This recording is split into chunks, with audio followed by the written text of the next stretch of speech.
And it came to pass after this that Absalom prepared him chariots and horses and 50 men to run before him. And Absalom rose up early and stood beside the way of the gate. And it was so that when any man that had a controversy came to the king for judgment, then Absalom called unto him and said, Of what city art thou? And he said, Thy servant is of one of the tribes of Israel. And Absalom said unto him, See, thy matters are good and right, but there is no man disputed of the king to hear thee. But there is no man deputed of the king to hear thee. Absalom said moreover, O that I were made judge in the land, that every man which hath any suit or cause might come unto me, and I would do him justice. And it was so, that when any man came nigh to him to do him obeisance, he put forth his hand and took him and kissed him. And on this manner did Absalom to all Israel that came to the king for judgment. So Absalom stole the hearts of the men of Israel. And it came to pass after 40 years that Absalom said unto the king, I pray thee, let me go and pay my vow, which I have vowed unto the Lord in Hebron. For thy servant vowed a vow while I abode at Geshur in Syria, saying, If the Lord shall bring me again indeed to Jerusalem, then I will serve the Lord. And the king said unto him, Go in peace. So he arose and went to Hebron.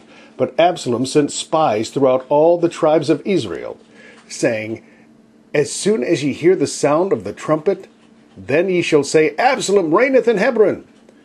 And with Absalom went 200 men out of Jerusalem that were called, and they went in their simplicity, and they knew not anything. And Absalom sent for Ahithophel, the Gilonite, David's counselor from his city, even from Gilo, while he offered sacrifices. And the conspiracy was strong, for the people increased continually with Absalom. And there came a messenger to David, saying, The hearts of the men of Israel are after Absalom. And David said unto all his servants that were with him at Jerusalem, Arise, and let us flee, for we shall not else escape from Absalom. Make speed to depart, lest he overtake us suddenly, and bring evil upon us, and smite the city with the edge of the sword. And the king's servant said unto the king, Behold, thy servants are ready to do whatsoever my lord the king shall appoint. And the king went forth, and all his household after him, and the king left 10 women, which were concubines, to keep the house. And the king went forth, and all the people after him, and tarried in a place that was far off. And all his servants passed on beside him. And all the Cherethites, and all the Pelethites, and all the Gittites, 600 men, which came after him from Gath, passed on before the king. Then said the king to Ittai, the Gittite, Wherefore goest thou also with us? Return to thy place, and abide with the king, for thou art a stranger, and also an exile. Whereas thou camest but yesterday, should I this day make thee go up and down with us? Seeing I go whither I may return, return thou, and take back thy brethren. Mercy and truth be with thee. And Ittai answered the king, and said, As the Lord liveth, and as my lord the king liveth, surely in what place my lord the king shall be, whether in death or life, even there also will thy servant be. And David said to Ittai, Go and pass over. And Ittai the Gittite passed over, and all his men, and all the little ones that were with him. And all the country wept with a loud voice, and all the people passed over. The king also himself passed over the brook Kidron, and all the people passed over toward the way of the wilderness.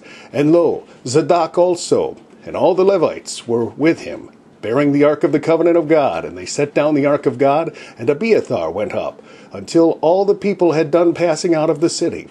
And the king said unto Zadok, Carry back the ark of God into the city. If I shall find favor in the eyes of the Lord, he will bring me again, and show me both it and his habitation. But if he thus say, I have no delight in thee, behold, here am I, let him do to me as seemeth good unto him. The king said also unto Zadok the priest, Art not thou a seer? Return into the city in peace, and your 2 sons with you, Ahimaaz thy son, and Jonathan the son of Abiathar. See, I will tarry in the plain of the wilderness, until there come word from you to certify me. Zadok therefore and Abiathar carried the ark of God again to Jerusalem, and they tarried there. And David went up by the ascent of Mount Olivet, and wept as he went up, and had his head covered. And he went barefoot, and all the people that was with him covered every man his head. And they went up, weeping as they went up. And one told David, saying, Ahithophel is among the conspirators with Absalom. And David said, O Lord, I pray thee, turn the counsel of Ahithophel into foolishness. And it came to pass that when David was come to the top of the mount, there he worshipped God. Behold, Hushai the Archite came to meet him with his coat rent and earth upon his head, unto whom David said, If thou passest on with me, then thou shalt be a burden unto me. But if thou return to the city and say unto Absalom, I will be thy servant, O king, as I have been thy father's servant hitherto, so will I now also be thy servant. Then mayest thou, for me, defeat the counsel of Ahithophel. And hast thou not there with thee Zadok and Abiathar the priests? Therefore it shall be that what things soever thou shalt hear out of the king's house, thou shalt tell it to Zadok and Abiathar the priests. Behold, they have there with them their 2 sons, Ahimaaz Zadok's son, and Honatan Abiathar's son, and by them ye shall send unto me everything that ye can hear. So Hushai, David's friend, came unto the city, and Absalom came into Jerusalem.